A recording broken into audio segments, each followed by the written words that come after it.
2011 সালে ফেলানীকে হত্যা করে কাঁটাতারের তার লাশ ফেলে রাখার মধ্য দিয়ে শুধুমাত্র যে ফেলানীকে হত্যা করেছে বিষয়টি তাই নয়, বরং ফেলানীকে হত্যার মধ্য দিয়ে কাঁটাতারে ফেলানীর লাশকে ঝুলিয়ে রাখার মধ্য দিয়ে বাংলাদেশের 18 কোটি মানুষের সার্বভৌমত্ব আঘাত এনেছে ভারত। আমরা স্পষ্ট করে বলে দিতে চাই, ভারতের সাথে আমাদের বন্ধুত্ব থাকবে পারস্পরিক মর্যাদার ভিত্তিতে। দেশের জনগণ যেন উপকৃত হয় সেই ভিত্তিতে হলো আমাদের মর্যাদা সম্পর্ক থাকবে। এই সম্পর্ক কোনোভাবে একতরফা ভাবে ভারত কিংবা বাংলাদেশকে উপকৃত করুক বাংলাদেশের জনগণ সেটি চায় না।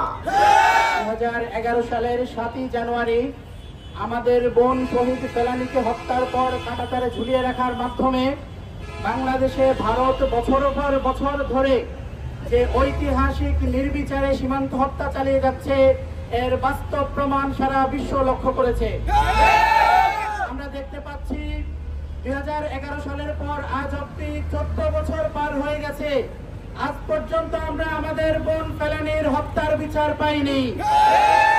আমরা আজকের এই বিএনএস চত্বরে যেখানে শত শত শহীদের রক্তের মাধ্যমে ভারতীয় আধিপত্যের দালাল শেখ হাসিনাকে আমরা হটিয়েছি, উত্তরার এই শহীদ চত্বর থেকে আমরা অন্তর্বর্তীকালীন সরকারের কাছে আমরা দাবি জানাতে চাই, অবিলম্বে আন্তর্জাতিক আদালতে মামলার মাধ্যমে আমার বোনের হত্যার বিচার নিশ্চিত করতে হবে। আমরা দেখতে পাচ্ছি মাত্র 5 মাস পার হয়েছে, এখনই একটা গোষ্ঠী এদেশে ভারতীয় দালালদেরকে পুনর্বাসনের সুযোগ দিতে চায়। সংগ্রামী উপস্থিতি, আপনাদের কাছ থেকে জানতে চাই, আওয়ামী লীগ কি গণহত্যাকারী দল নয়? আওয়ামী লীগ কি ফ্যাসিবাদী দল নয়? এরকম একটি পরিস্থিতিতে দাঁড়িয়ে আমরা বাংলাদেশের সকল রাজনৈতিক দলের কাছে এদেশের গণহত্যাকারী দল আওয়ামী লীগের ব্যাপারে সুস্পষ্ট বক্তব্য এবং অবস্থান আশা করছি। শহীদ ফেলানীকে ঝুলিয়ে রাখার মধ্য দিয়ে বাংলাদেশের মানচিত্রকে ঝুলিয়ে রাখা হয়েছিল। শহীদ ফেলানীকে হত্যার মধ্য দিয়ে বাংলাদেশের মানুষকে আজাদির বিপরীতে গোলামির দিকে ঠেলে দেওয়া হয়েছিল।